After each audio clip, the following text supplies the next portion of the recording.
Hai semua, Assalamualaikum dan selamat sejahtera. Kita jumpa lagi untuk video sains tingkatan 2 KSSM untuk bab 8 daya dan gerakan bagi subtopik kali ini iaitu 8.2 kesan daya bahagian 2 yang mana memfokus kepada tuas. Di akhir pembelajaran ini, murid-murid akan dapat 8.2.3 mengelas dan menyelesaikan masalah tuas berdasarkan kedudukan, fulcrum, beban dan daya. Tuas. Jom kita mulakan. Apakah dia sebenarnya tuas? Tuas ialah sebuah palang yang berputar pada satu titik yang tetap. Jadi di sini cikgu dah fokuskan kepada perkataan palang berputar satu titik yang tetap. Okey, jadi kita boleh lihat pada gambar ini ya, palang itu bermaksud di sini yang berwarna hijau. Okey, yang mana ia akan berputar pada satu titik yang tetap iaitu yang berwarna merah, yang bulat ni, yang warna merah ni. Okey, dan ini berada di atas fulcrum. Okey, jadi inilah dia yang kita namakan sebagai tuas. Dan tuas merupakan sebuah mesin yang ringkas yang mana dapat memudahkan kerja kita. Okey, ini adalah sebuah palang yang boleh berputar pada satu titik yang tetap. Yang berwarna kuning itu adalah satu titik tetap yang berada pada fulcrum. Dan apakah dia fulcrum ini? Fulcrum ini ialah titik sokongan yang tetap terhadap palang tersebut. Okey, seterusnya ialah kita kenali yang berwarna merah ini ialah beban. Yang mana beban ini merupakan objek yang hendak digerakkan, sama ada ke atas atau ke bawah. Dan seterusnya yang penting adalah daya, iaitu tolakan ataupun daya tarikan yang dikenakan pada palang tersebut. Jadi ketiga-tiga komponen ini adalah amat penting untuk kita kenal pasti bagi kelas-kelas tuas. Sebelum kita mempelajari dengan lebih lanjut berkenaan dengan tuas, apa kata kita mempelajari tentang kegunaan tuas? Kegunaan tuas yang pertama ialah untuk membolehkan kita melakukan kerja dengan mudah dan juga dengan cepat. Okey, kita tengok contoh yang pertama, iaitu ketika kita hendak membuka tin biskut yang sebenarnya agak sukar jika kita menggunakan dengan tangan. Jadi biasanya kita akan menggunakan objek lain untuk memudahkan kita membuka penutup tin ini. Betul tak? Okey, jadi biasanya kita menggunakan sudu, garfu, pembaris dan objek-objek yang lain untuk kita mudah mencungkil penutup tersebut. Jadi ini adalah tuas. Jom kita lihat. Okey, jadi pada kedudukan sudu yang tetap, sebelum kita cuba menggunakan daya, jadi ini kita kenali sebagai fulcrum, iaitu titik di mana tempat sudu itu berada pada kedudukan yang tetap pada tin tersebut. Sementara penutup tin ini merupakan beban. Dan tangan kita yang sedang memegang sudu dan cuba hendak menggerakkan sudu tersebut ke arah bawah. Dan ini adalah daya untuk yang dikenakan kepada tuas tersebut. Jadi dengan menggunakan tuas sudu sebagai tuas, sebagai palang, jadi ia mudah untuk kita membuka penutup tin biskut. Contoh yang kedua pula adalah untuk membuka penutup botol. Anda mesti pernah lihat pembuka botol ini kan? Jadi pembuka botol ini dijadikan sebagai palang ataupun tuas untuk membuka. Jadi kedudukan pembuka botol ini yang tetap pada penutup botol tersebut dikenali sebagai fulcrum, iaitu yang titik yang berwarna merah tu ya. Sementara penutup botol itu sendiri adalah beban. Dan daya tangan kita yang sedang hendak membuka penutup botol ini yang mana kita akan menolak ataupun menarik pembuka botol itu ke arah atas. Jadi ia adalah suatu daya yang dikenakan kepada tuas. Jadi dengan menggunakan kedua-dua contoh ini, kita dapat lihat sebenarnya tuas ini betul-betul membantu kita dalam melakukan kerja supaya dengan lebih mudah dan cepat. Okey, kegunaan tuas yang kedua pula ialah membolehkan kita menggunakan daya yang lebih kecil untuk melakukan kerja. Okey, berbanding jika kita tidak menggunakan tuas. Okey, kita lihat contoh yang pertama. Jika kita hendak mengangkat ataupun menggerakkan batu yang besar ini, okey, kita dapat lihat kat sini yang besar. Okey, yang mana sudah pastinya jisimnya adalah besar dan sukar untuk diangkat, maka kita menggunakan palang. Okey, di sini adalah palang. Okey, kita gunakan kayu, okey, yang mana ianya akan lebih memudahkan dan ia menjadi satu tuas yang mana memudahkan untuk kita mengangkat batu dan yang membantu kita supaya hanya menggunakan sedikit daya sahaja untuk menggerakkan batu tersebut. Okey, kita dapat lihat juga ya, ada batu kecil di bawah palang ini. Okey, yang mana pada satu titik yang tetap, okey, ianya dikenali sebagai fulcrum. So fulcrum adalah di situ ya, pada kedudukan yang mana palang itu bersentuhan dengan batu kecil itu. Okey, seterusnya batu yang kita nak gerakkan adalah beban dan daya daripada tangan ataupun badan kita akan menolak pada palang tersebut, okey, ke arah bawah. Jadi itu adalah daya lah. Jadi dengan menggunakan tuas, batu itu akan lebih mudah digerakkan dan dengan hanya menggunakan daya yang lebih kecil. Okey, contoh yang kedua pula bagi menunjukkan bahawa tuas ini hanya memerlukan daya yang kecil saja ialah ketika kita cuba hendak mencabut paku menggunakan penukul. Okey, iaitu paku yang kita dah tak nak dekat atas kayu lagi. Okay? Jadi caranya ialah dengan meletakkan penukul itu di atas kayu tersebut pada satu kedudukan yang tetap yang berwarna merah ini. Jadi ini ialah kita kenali sebagai fulcrum. Okey, yang mana penukul itu pada kedudukan itu dia tidak bergerak. Okey, sementara paku yang kita dah tidak kehendaki lagi, yang kita nak cabut tadi, kita dipanggil sebagai beban. Okey, dan sementara tangan kita yang sedang menarik penukul itu ke arah atas, okey, itu adalah daya yang dikenakan pada tuas. Yang mana kayu penukul itu adalah dianggap sebagai satu palang, iaitu tuas. Okey, jadi dengan kedua-dua contoh ini ya, kita boleh lihat dekat sini. Okey, contoh penukul dan juga contoh kita menggunakan palang untuk mengangkat batu ini. Jadi kita dapat lihat sebenarnya untuk melakukan kerja yang berat dan sukar, kita hanya memerlukan daya yang sedikit sahaja jika kita menggunakan tuas. Jadi inilah dia kegunaan tuas. Yang pertama, ia memudahkan kerja kita, okey, yang agak sukar untuk dilakukan dengan tangan. Okey, dan yang seterusnya, ia hanya memerlukan daya yang kecil sahaja. Jadi kita tidak cepat penat dan ia dapat juga mengurangkan risiko kecederaan kepada kita. Sekarang mari kita mempelajari tentang pengelasan tuas. Tuas terdiri daripada 3 kelas. Tuas kelas yang pertama ialah apabila fulcrum berada di tengah di antara beban dan daya.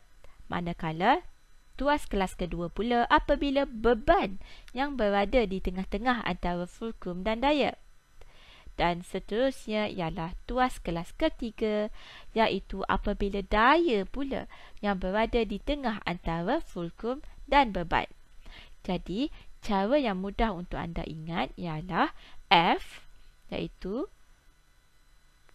fulcrum, B, iaitu beban bagi kelas kedua, dan D, iaitu daya bagi kelas yang ketiga.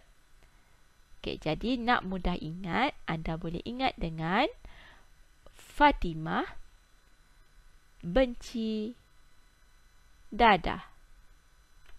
Fatimah benci dadah, iaitu F, Fatimah untuk fulcrum kelas pertama, benci untuk B, beban kelas kedua, dan D untuk daya, iaitu bagi kelas yang ketiga. Jom kita lihat tuas kelas pertama. Okey, kita mulakan dengan palang, dan untuk kelas pertama F, iaitu fulcrum, iaitu Fatimah. Jadi yang di tengah-tengahnya adalah fulcrum. Okey, seterusnya di kiri dan kanannya pula adalah beban dan daya. Okey, jadi untuk kelas pertama yang berada di antara beban dan daya adalah fulcrum. F, fulcrum. Okey, jom kita tengok 3 contoh bagi tuas kelas pertama. Okey, contoh yang pertama adalah yang kita lihat pada gambar ini, iaitu sebuah gunting yang sedang memotong ribbon. Okey, contoh yang kedua pula ialah sebuah plier yang sedang digunakan untuk memotong dawai. Dan contoh tuas kelas pertama yang ketiga ialah ketika kita hendak membuka sebuah tin makanan. Okey, kita lihat satu persatu bagi setiap contoh. Okey, kita dapat lihat ya, pada gunting ini ada bulatan yang berwarna biru itu ialah fulcrum, iaitu yang berada di tengahnya, satu titik yang tetap. Okey, sementara ribbon itu pula ialah beban dan daya daripada atas dan bawah pemegang gunting. Okey, tempat yang kita pegang gunting tersebut, ini adalah daya daripada atas dan daripada bawah. Jadi ini adalah tuas kelas pertama kerana titik pada iaitu fulcrum adalah berada di tengah-tengah gunting. Okey, contoh yang kedua pula ialah plier, yang mana yang berwarna biru itu adalah fulcrumnya, iaitu di tengah-tengah lah, di tengah-tengah plier. Okey, sementara dawai itu ialah beban yang kita hendak potong. Okey, dan daya daripada atas dan bawah, pemegang bawah, ini adalah daya yang dikenakan untuk memotong beban tersebut. Jadi ini adalah contoh bagi tuas kelas pertama, contoh yang kedua. Okey, dan contoh yang ketiga pula, iaitu dia menggunakan suatu sudu, hujung sudu untuk membuka tin makanan yang kecil ini ya. Jadi titik yang berwarna biru itu adalah fulcrum, iaitu titik antara sudu dengan tin yang tidak bergerak, yang tetap. Seterusnya penutup ini pula adalah suatu beban.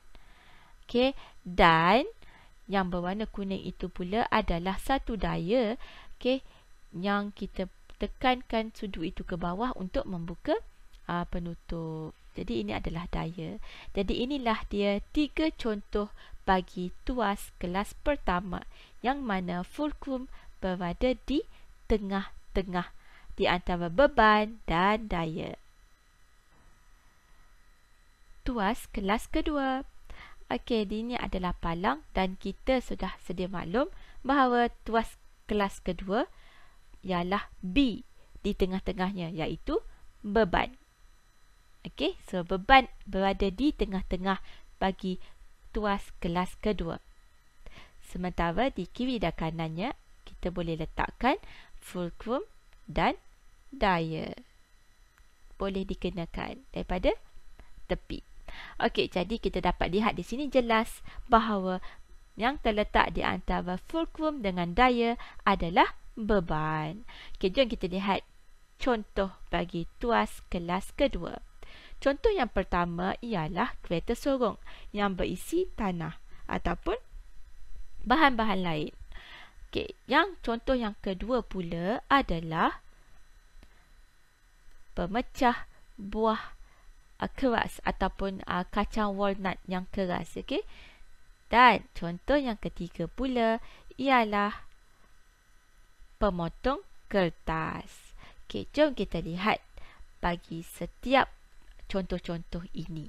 Okey, bagi contoh yang pertama iaitu kereta sorong, yang di tengah-tengahnya adalah beban yang merupakan anak panah yang berwarna merah itu menunjukkan arah beban. Okey, apabila beban iaitu tanah ya di situ diletakkan di atas kertas kereta sorong, maka ia akan memberikan beban ke arah bawah.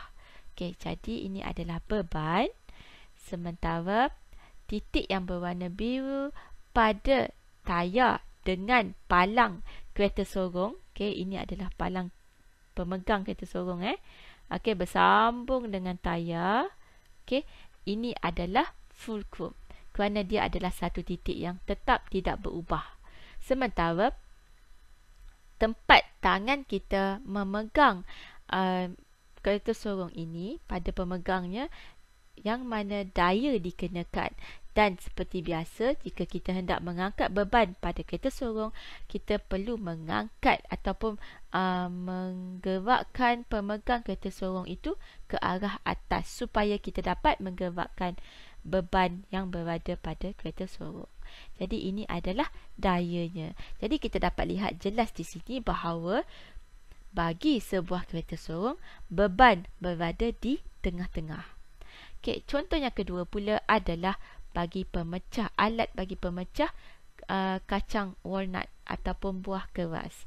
Okey, dan kita dapat lihat ya, walnut di sini adalah beban yang kita hendak pecahkan.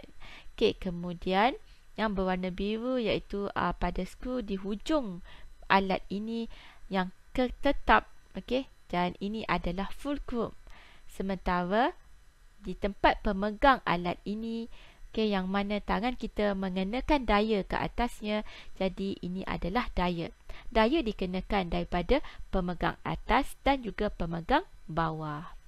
Dan kita dapat lihat di sini jelas ya bahawa beban berada di tengah-tengah di antara fulcrum dan daya. Contoh yang ketiga pula adalah pemotong kertas. Kertas adalah sebagai beban yang kita hendak potong. Okey, sementara yang berwarna biru itu pula ialah pada satu titik bagi tempat pemotong itu yang tidak bergerak, iaitu dikenali sebagai fulcrum. Dan pemegang bagi pisau pemotong itu yang mana kita menggunakan daya dengan menolaknya ke arah bawah. Okey, jadi sehinggalah dapat memotong kertas. Okey, jadi daya dikenakan ke arah bawah. Dan daripada contoh yang ketiga ini, kita dapat lihat jelas bahawa beban berada di tengah-tengah di antara fulcrum dan daya. Jadi, bagi ketiga-tiga contoh ini, yang mana beban berada di tengah-tengah dan ia adalah bersesuaian dengan tuas kelas kedua, yang mana beban terletak di antara fulcrum dan daya. Tuas kelas ketiga. Okey, kita sudah sedia maklum bahawa bagi tuas kelas ketiga, daya yang berada di tengah-tengah di antara fulcrum dengan beban. Jadi kat sini kita nampak kita letak daya dekat tengah. Okey, kemudian diapit oleh fulcrum dan juga beban. Jadi untuk tuas kelas ketiga yang terletak di antara fulcrum dengan beban adalah daya. Okey, jom kita lihat 3 contoh bagi tuas kelas ketiga. Contoh yang pertama ialah penyepit kuih ataupun ais. Okey, contoh kelas tuas kelas ketiga. Contoh yang kedua ialah apabila seorang pemancing ikan sedang memancing ikan menggunakan pancing ataupun joran. Dan contoh yang ketiga bagi tuas kelas ketiga ialah apabila kita menggunakan stapler.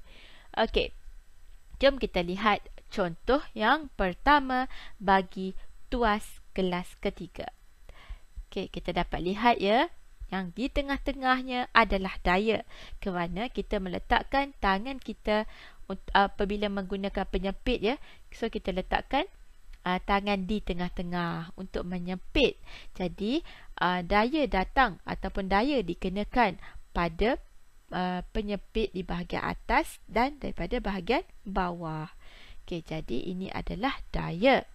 Okey, sementara kuih, okey, yang berwarna coklat itu, contohnya kuih. Jadi kuih itu adalah beban. Okey, kalau kita kepit ais, jadi ais tu adalah beban lah. Okey, dan seterusnya ialah pada titik bagi penyepit ini, okey, yang berwarna biru itu adalah fulcrum, iaitu titik tetap bagi penyepit tersebut. Okey, jom kita lihat pula contoh yang kedua bagi tuas kelas ini. Okey, iaitu seorang pemancing sedang memancing ikan. Jadi, ia menggunakan daya daripada tangannya untuk menarik ikan itu, okey, dengan menggunakan pancingnya sebagai tuas. Okey, kita dapat lihatlah pancing yang panjang ini ya. Okey, sebagai palang Okey, jadi daya dikenakan iaitu daripada tangannya di bahagian tengah untuk menarik ikan naik ke atas. Jadi ini adalah daya di bahagian tengah. Okey, manakala ikan itu sendiri adalah beban yang hendak ditarik. Dan fulcrum pula bagi pancing itu adalah di bahagian hujung pancing tersebut, yang mana ia tidak bergerak. Jadi ini adalah fulcrum. Okey, kita dapat lihat pada contoh ini daya berada di tengah. Okey, dan contoh terakhir untuk tuas kelas ketiga ini ialah stapler. Okey, kita selalu stapler kertas kita kan. Kertas yang banyak-banyak tu supaya tersusun. Jadi kita letak menggunakan stapler lah. Jadi biasanya tangan kita, jari kita akan menekan di bahagian tengah stapler. Okey, jadi daya dikenakan di bahagian tengah. Okey, sementara fulcrumnya pada stapler ini adalah di bahagian hujung yang berwarna biru ini, iaitu fulcrumnya, dan kertas adalah beban. Kertas yang kita hendak staplerkan itu dengan mengeluarkan dawai kokot daripada stapler itu adalah beban. Okey, dawai kokot dan kertas. Okey, jadi kita dapat lihat jelas di sini bahawa daya berada di tengah-tengah stapler. Okey, jadi bagi ketiga-tiga contoh ini daya berada di tengah. Jadi ia adalah bersesuaian dengan tuas kelas ketiga, iaitu daya terletak di antara fulcrum dengan beban. Jom kita buat ulang kaji bagi pengelasan tuas. Okey, tuas kelas pertama, fulcrum berada di tengah. Tuas kelas kedua, beban berada di tengah. Manakala tuas kelas ketiga, daya berada di tengah. Jadi F untuk fulcrum bagi kelas pertama adalah Fatimah. B iaitu beban bagi kelas kedua iaitu benci. Dan D untuk daya bagi tuas kelas ketiga iaitu dadah. Jadi untuk memudahkan anda untuk mengingat apakah yang berada di tengah-tengah bagi setiap kelas tuas ini, jadi anda perlu ingat Fatimah benci dadah. F, B, D. Fulcrum, beban dan daya. Sekian saja untuk video yang menerangkan tentang tuas. Semoga bermanfaat dan terima kasih. Jangan lupa like video ini dan subscribe YouTube channel Cikgu. Bye semua.